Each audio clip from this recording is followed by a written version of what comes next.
Hello and welcome to Ecocentric. I'm your host, Jake Sletsky. We've got a lot of news to cover for this week, so let's get started.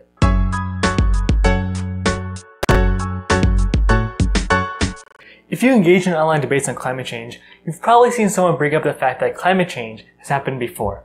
It's obviously a bulletproof argument. To climate change deniers, if something is natural, it's better, unless we're talking about GMOs or getting our energy from tearing apart atoms. But anyway, this story is about how previous climate change impacted the Earth for thousands of years. According to Nature Geoscience and Phys.org, the historical significance of climate change means that we need to be paying much more attention to it today. In the past, the erosion and weathering of rocks led to massive amounts of carbon dioxide being released, which caused a feedback loop. This is a lot of the same stuff we've heard before, about feedback loops and all, but this is one of the first times we've been able to show it happened in the past, and it can happen again today. During this time, 55 million years ago, global temperatures increased up to 14 degrees, which led to severe storms and flooding. Here's the kicker. This climate feedback led to the Paleocene-Eocene thermal maximum lasting for 200,000 years. To compare, we've only been releasing fossil fuels for a little under 200 years. It really makes the 12 years we have left to act on climate change all the more important and urgent.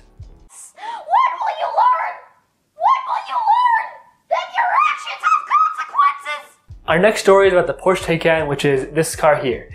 It's Porsche's first all-electric vehicle, and production is reportedly going to increase to 40,000 cars per year, double what was planned. This electric car has some impressive specs, including a 250-mile range and an ability to charge 80% in 15 minutes, essentially a mile of charge every 5 seconds. According to Electric, this car could compete with a Tesla Model S. We'll have to see. It's likely that electric cars of all kind and make will become more available in the next few years.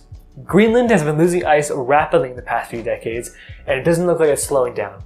What makes this even worse is that the ice loss will reportedly reach a tipping point in the next couple of decades, according to the New York Times. The Arctic is warming twice as fast as the rest of the world, and ice loss in Greenland has decreased fourfold from 2003 to 2012. I want to let that sink in, no pun intended. Fourfold in just 9 years. In general, this is the fastest rate of warming Greenland has gone through in the past 250 years. If all the ice in Greenland melted, it would raise sea levels around 6 meters, which is roughly 20 feet.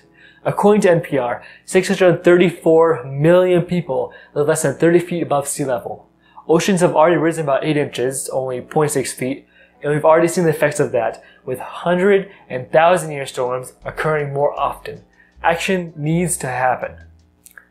And it looks like action might happen since a record amount of Americans now understand that climate change is real, according to the New York Times. In a poll by Yale and George Mason University, this graph shows that 72% of Americans now believe that climate change is personally important to them. However, only about 9% of the House now supports the Green New Deal. These people don't seem to truly be representing us. Before we move on, I want to make a note that I really like how the New York Times reported this. They said that, quote, a record number of Americans understand climate change is real. There is no belief here. I can believe that Ecocentric is a good name, and I can believe that you should like and subscribe. However, climate science has nothing to do with what you believe. These are the facts. Europe tends to be a bit better about climate action than America, so let's look at how they're doing. According to Forbes, on January 18th, the EU member states confirmed a provisional agreement to ban certain plastics, including straws, cutlery, and plates, by 2021. This will reportedly cause $25 billion in environmental damages to be saved. Overall, 70% of all products constituting marine litter will be banned with this act. There are other parts of the act, but it's essentially trying to rapidly get rid of single-use plastics, and it's working. Take note, America, this is a large group actively working, not making promises and kicking the can down the road. Our final story isn't something new, but it's something interesting. Emerald Strategy, a group that is trying to make Ireland the most eco-friendly place it can be, recently put out an article called Getting the Good from Wood, where they go into detail on how lignin, a polymer found in wood, is essentially the glue of wood and can be used for many purposes. One of these is for bone regrowth and 3D printable gel. Other parts of the wood can be used to make textiles, takeout trays, parts of perfume, paints, and makeups, and more. The article finishes by saying, anything oil can do, wood can do better. That's all for today. Thanks for watching. As always, you can find the full articles in the description below. If you like this video, please like and subscribe. It really helps us out. You can also follow us on Instagram at Ecocentric. Well, that's all from me, and now it's your turn to save the world. See you next week.